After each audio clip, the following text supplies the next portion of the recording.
Alrighty, what is up, everybody? So today I am going to be going over with my friend John here of Rebored Podcast my plans or hypothetical plans for a DCEU where I replace the Marvel movies in the MCU with DC movies. It's simple. Replace, a sequel with a sequel, solo with a solo, and team up with a team up. This is phase 2. Phase 1 is up on my page now. Making the thumbnail took forever because I Photoshop different things in there. And yeah, All right, so starting off replacing Iron Man 3 with the Batman 3. Oh my god, are we going to have a Mandarin twist? Yep, the Joker is not the Joker. No. The Joker is the Joker as he's one of a couple villains in this movie, along with the Riddler, which we will look at in a second. And then also Hugo will be kind of introduced. If you remember back to the first Batman movie, Hugo is kind of ended up being the mastermind villain, but he'll be thwarted by someone who is much better at torturing Batman than Hugo, the Joker. And also, Joker's gonna fucking kill him. So we need to pay off the Joker twist. Joker was teased all those movies ago, and he's finally here. So this would be kind of like a gritty, real murder mystery. That's why the Riddler and the Joker play into it. I think they're kind of connected. Mm-hmm. And they both got the green going on. They could be somewhat similar taxing characters for Batman. Yeah, and it's going to really test Batman, of course, because, that's what Joker's all about. Mm-hmm. The murder mystery. Nightwing, or at this point, what's his name? Dick Grayson is Nightwing, and we will introduce Robin, the one that dies. Mm-hmm. Jason Todd. No. I also think that these are his most difficult villain. His two mainly most difficult villains, I would say. Either mentally. That or Bane. Mentally. And these are the ones that test him the most. Yeah, and now that I think about it, it kind of is like Iron Man 3 in the way that this less tests his physical strength, and more of his mental strength. Because obviously after Justice League, in that one, Brainiac tells him something. This is going to be in regards to what happens in Superman 3, which is, you'll learn it when we get to it. But, he's already not doing so good. And then these guys come in and, so Hugo hires the Joker, but then the Joker overtakes him and kills him off. And then the Riddler obviously is manipulating all this, and Joker and Riddler are kind of working together, but as the movie goes on, Joker is taking more of his own path. Mm-hmm. He's hired by Hugo with the Riddler, but as obviously the movie goes on, more and more, he becomes the main bad guy. And then by the third act, he is completely the main bad guy. I don't know if the Riddler would play a huge role in the third act, because honestly, everyone wants to see the Joker more. Also, by the way, the Joker is played by Willem Dafoe. I think he plays such a good Joker. There's that really good fan cast of him. Dick Grayson as Nightwing would also be helping, but more with the Riddler, because obviously we want Joker and Batman to be up against each other. And then in the end, Batman defeats the Riddler, and obviously Hugo is killed by Joker.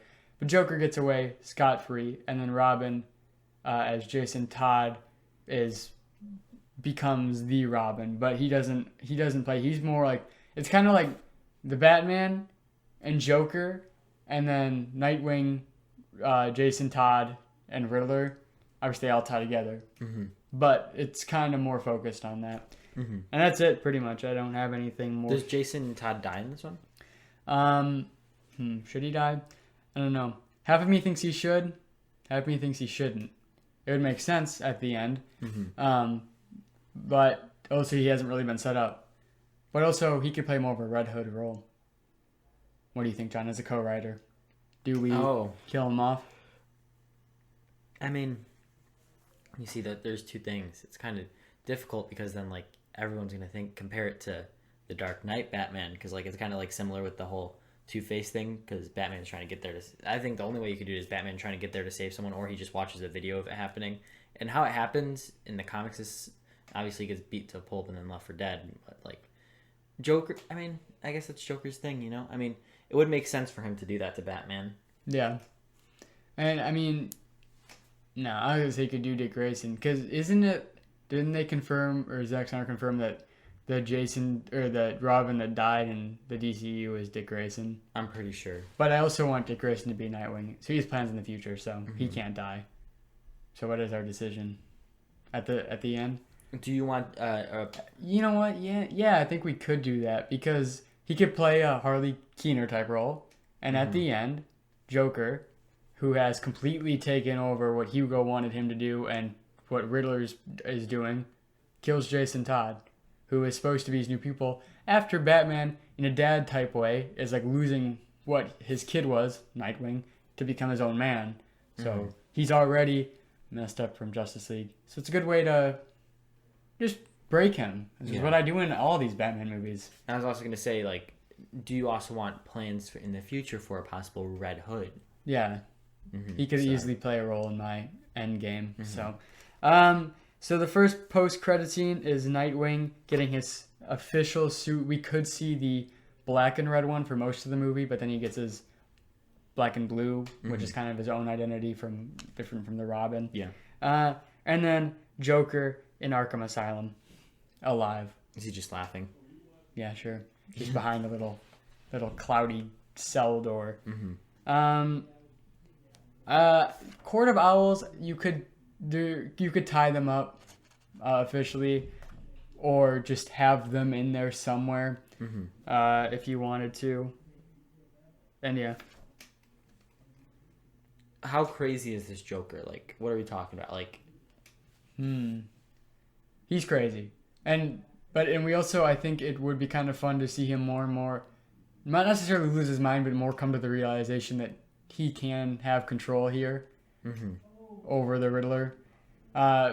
Because obviously I wouldn't want to do what Heath Ledger already did in the crime thing, because then we'd just be copying that.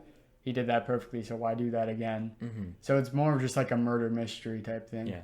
And that you could do, that's how the Court of Owls tie in, something like that. You could also do something where it's some things that I kind of find cool in movies is when you notice like a sudden power shift without them even saying it. Yeah. And like I think you could easily do that with the Joker and Riddler. Like you don't have to say like have Joker be like I'm much more powerful than. Well, you. yeah. Just show that. It's just like Hugo hires them, they're working together, and as the movie goes on, somehow, eventually you're like, wait, why is the Riddler like not doing as much? And Joker's just like doing everything because the Joker is an agent of chaos. Oh. And so yeah, and then obviously Batman has a future, so he continues being Batman, but you can kind of, I mean, yeah, you would have, I think you'd have to wrap up the Court of Owls because you you want to make it feel like you're wrapping up a trilogy on its own. But obviously Batman continues in the DCEU, and that's the Batman. You could do the Man Who Laughs. Would this one kind of end like how The Dark Knight ends, where like Batman's like all beaten up and like all mentally drained? Yeah. All right. So now we move on to the movie that will be replacing Thor: The Dark World. Hopefully better than Thor: The Dark World. Fingers crossed. Superman 2. So this is gonna have General Zod. I just realized now that he's also the villain of Superman 2, the original Superman 2 from the 70s or whatever. But whatever, we're sticking it through. Lex Luthor, of course, is going to play a role. So because of the events of Justice League, Superman wants to explore the truth of his powers and, his origin. And this is probably going to make him feel more distant from his humanity. At this point, he is in a relationship with Lois. This could happen at the end of Superman or in Justice League, wherever you want to put it. But their relationship is kind of straining because of his dealing with the Justice League. And then General Zod comes down, who obviously wants to help. Well, he does want to help Superman. I love the illustrations. Thank you. I'm mostly proud of my Brainiac. I love Superman's 6-pack. So he wants to help Superman look at the truth, and kind of in like an Ego and Guardians 2 way, he is actually trying to do what's best for what he thinks. Obviously, why would Superman care more about Earth than Krypton? So he's like teaching him throughout the movies, teaching him his past. Also, this is where they discover Supergirl. I don't know if she'd necessarily suit up. You could have her suit up at the end, but we see her. She's alive, and she has maybe shown off her powers on accident, and there's some file on her. So it's a self-discovery type journey until Zod reveals, yeah, I kind of want to blow up Earth and make it Krypton too. And he's like, oh, can't do that. So as he grasps with his humanity, this is helped, but with Jimmy Olsen and Lois, they find out about who Clark is Superman, and then Superman defeats Zod, and Supergirl. Oh, I wrote Supergirl does help, so she does suit up. And obviously Zod and all his partners are going to be there, Fiora and then the other dude, and good job, Superman. I think it'd be cool to also see Kryptonian culture and all that explored. Yeah. So. Yeah, you could do flashback. Yeah, you could do flashbacks. I wouldn't be opposed, because like I said in the first Superman, we wouldn't see as much Krypton as Man of Steel, but we'd see it maybe 5-10 minutes. So to explore what that looked like more in depth, maybe through like Krypton technology, and he's like, this is what it looked like, and a little thing comes up. You could do that. Also just to like learn about his heritage and like where he came from, and also Zod could even just like be like, oh, this is Kryptonian tradition to do this and this and this. I think it'd be kind of cool. Yeah, and then Lex doesn't play a very important role, but he's in it. He's in it because he kind of has to be in it, and he just is like, he's just a business person. He's looking at what's going on. He's trying to make people. He's like the J. Jonah Jameson in a way. He's trying to make people know that Superman is a threat. And who's this new guy he brought along? Hey, they're fighting. Look at this. This is bad. And and Superman Dose. And then in Tros, we're gonna get the reveal of we're gonna get more Justice League stuff, right? Maybe. I'm pretty sure you said that when we were going over the Batman. But you have to wait until Phase 3. Post-credit scene 1, Supergirl and Superman are training. And post-credit scene 2, Lex has a suit of armor. Dun, dun, dun. Another sequel. I'm pretty sure Captain America 2 came out before Guardians of the Galaxy. So Wonder Woman 2. So the villains here are going to be Cersei and Ares. He's coming in. So this, after suiting up for the Justice League, Diana has to wonder if she should officially take up the mantle again. Because she wasn't really, but she was kind of forced into doing it. And should she stay on it? And so this film is a test of Diana's inner strength.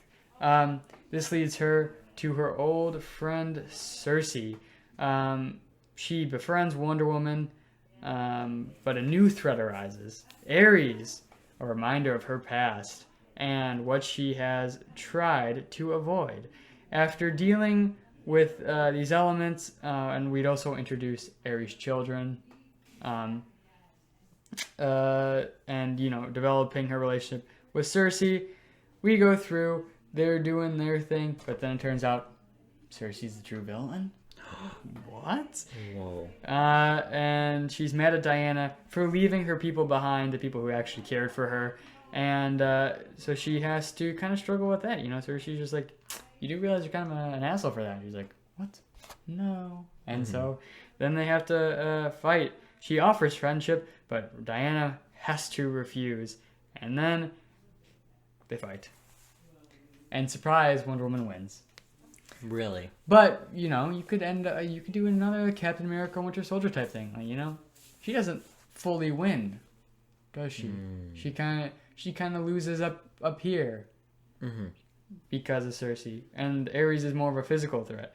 And then Etta Candy would be introduced and play a role here. Obviously, she couldn't play one in the first one because she wouldn't be alive for the rest of the DCEU. but she would be here. And the first post-credit scene would be Etta Candy has a Wonder Woman toy collection. Just a little fun one. Mm-hmm. And then the second one would be Themyscira has a mother box. What's that for? I don't know. Yeah. It's Wonder Woman 2. Better than the second one. Oh, then Wonder Woman 84? Yeah. That was my goal. See, I didn't have much to do there. I was like, okay, just make it better than Wonder Woman 84. Yeah, I'm seeing a theme kind of like of breaking each character down mentally. Exactly. That's what I wanted to do. Alright, so I forgot where we were, but Wonder Woman 2, very good. Alright, we're going to be replacing Guardians of the Galaxy with the Green Lantern Corps. So it would start off, we'd focus on Hal Jordan and John Stewart and Tamar Reed. Those are the 3 Green Lantern Corps. But then, as in the first act, as we kind of are setting up the world and focusing on the Green Lantern, we almost instantly are opening up the universe and we meet all the other rings. Okay, so wait. Quick question. When, are they on Earth first, or are they, right away into the Green Lantern Corps in space? No, we're in space. You could do a Hal Jordan or John Stewart quick thing, like in Guardians, how it is. Mm-hmm. But it's not essential. Mm-hmm. We're going to learn, obviously, more about them as it goes on. So, the rings are at war, not as much war as it is, kind of like Star Wars prequels, kind of like, there's a lot of oh, hey, you're bad. No, you're bad type thing. Mm-hmm. Obviously, but then there's the ones that are horrible, the red rings. They're actually fighting people. So, the Yellow Lantern Corps, and, I'm pretty sure it was, created or something in the other Green Lantern movie. Would we have something similar to that? Are they? I think, no, they're already established. They're not horrible, and Sinestro is still green.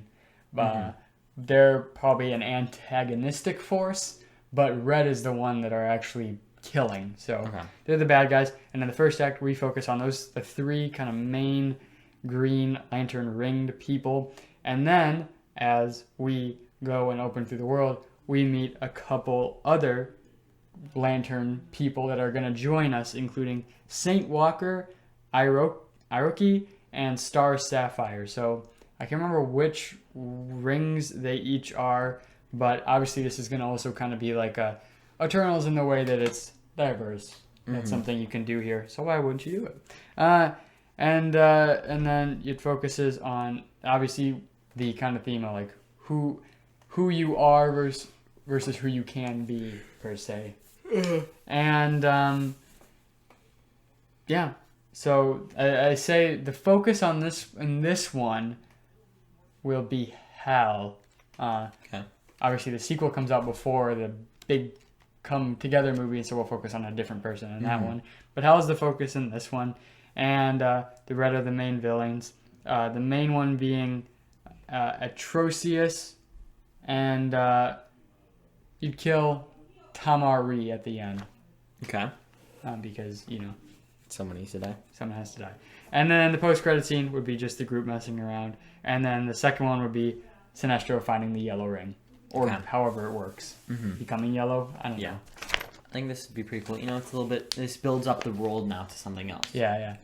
Because, it's called Green Lantern. You focus on three of the 6 people on the team are green. And so I was thinking, do we instantly go into all the other rings? I'm like, yeah. Because, you don't have to focus on all those groups, but you can bring some of the people in, and it's interesting. I think that the Green Lantern Corps and that whole world, the Corps rings, have a lot of potential that has never been touched by even animation, if I'm not mistaken. So that's unfortunate. Yeah. But I'll be taking advantage of that here. That's it. Wait, that's... No, that's it for Green Lantern Corps. Oh, I was about to say, Now we have Justice League Dose, which is going to be Justice League, the Legion of Doom. Oh, no. Alright, so the League right now is Batman, Superman, Wonder Woman, Flash, Aquaman, and Martian Manhunter. And this movie would introduce the Blue Beetle and Green Arrow. All the best. And so here are the Dark members. We have Lex Luthor, obviously, Deathstroke, Black Manta, Captain Cold, Cheetah, Solomon Grundy, and the Toyman.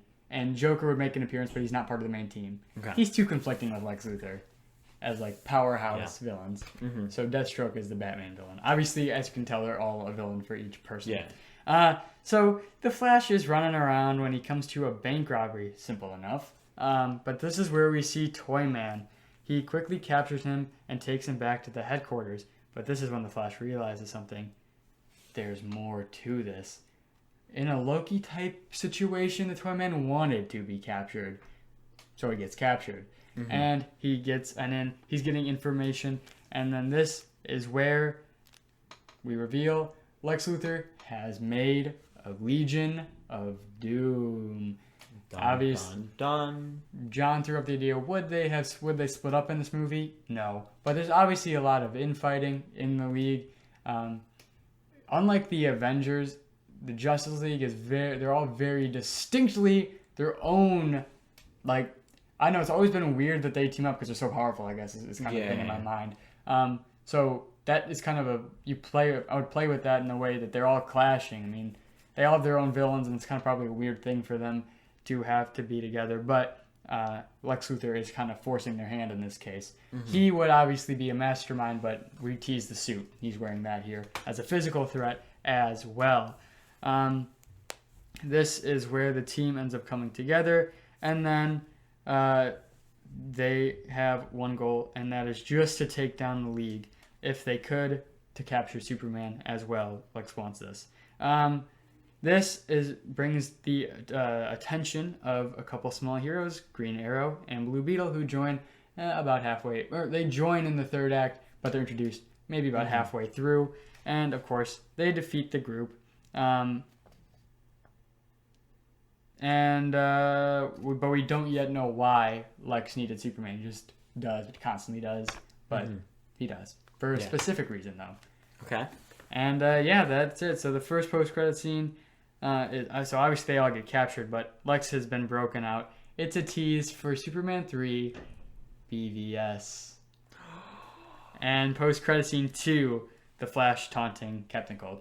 Have some fun. Mm-hmm.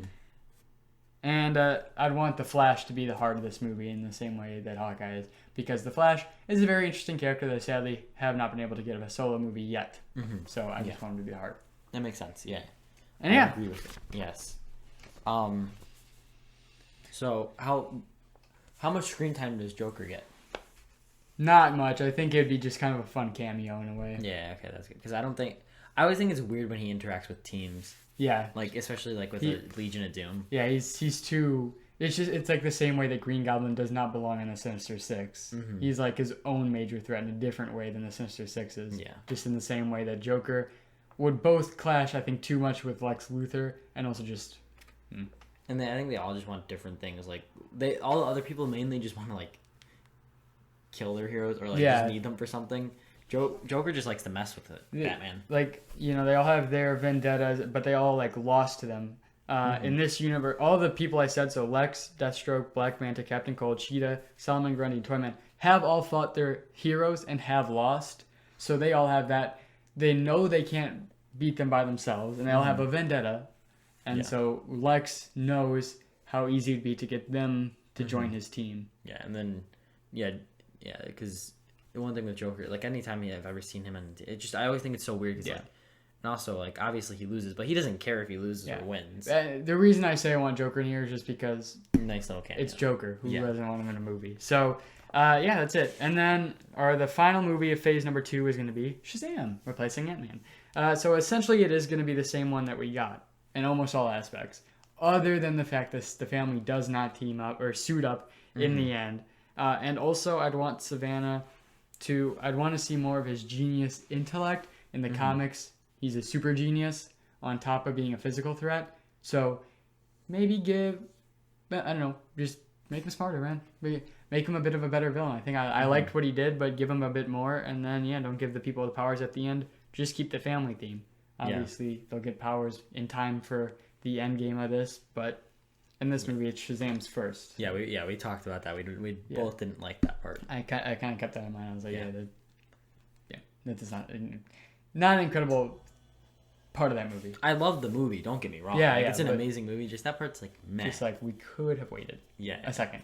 But that is my phase number 2. So essentially the first half is just dealing with the effects of Justice League, and then we start expanding the world with with Green Lantern and Justice League 2, and we're introduced to a whole new hero that also kind of expands the world in a different sense. It's like magic. Mm-hmm. The first half deals with the effects of phase 1, and the second half kind of expands to what's going to be phase 3. Very interesting. A nice little bridge phase, per se. Like the bridge of a song. It goes in the dream journal drawer. Oh, dude. Don't trust the dream journal. All right, thoughts? Any wrap-up thoughts? I just thought the camera died for a second. I was a little nervous. Hope not. So I think it's solid ideas. Obviously, we have to see it fleshed out because, with me, the one thing is Joker can always look good on paper, but performance and but how Willem it's Dafoe directed has to do good. I mean, it'd be hard to screw up Willem Dafoe playing the Joker. Performance and just how things are shot obviously changes the Joker a lot. I think the most that one was the one that I was a little. I'd be the most nervous about. I think. I mean, tackling the Joker, especially how many times we've seen him, is always a difficult thing. Mm-hmm. I assume we'll eventually see him in the Batman movie if it does good and it gets a sequel. Yeah, I couldn't imagine it won't. But yeah. I mean, I don't know. I just think that in terms of who would play the next Joker, the comic book version, there's no other choice in my head but Willem Dafoe. What we've seen from the Green Goblin and maybe mixing in part of his character from the Lighthouse. Mm-hmm. That's a different take. He's an incredible actor. He fits the role physically. I don't know, he's the only person I can see playing the next Joker. What about Joaquin? I don't think he plays a good Joker in a comic book. Yeah, I don't think he can go against other people. I think he's just crazy. Yeah, he just plays a good solo, singular, not sequel movie. We'll see what he does in the sequel, though. We'll see. But, I couldn't imagine his performance being bad, but I could imagine the movie being tacked on and bad. Mm-hmm. But yeah, otherwise, because what other movies are they going to copy? They've already copied some of the best ones. So. But otherwise, I agree with the list completely. Yeah, just obviously it's different when it's fleshed out. An idea can always look good on paper, but that's just the only thing.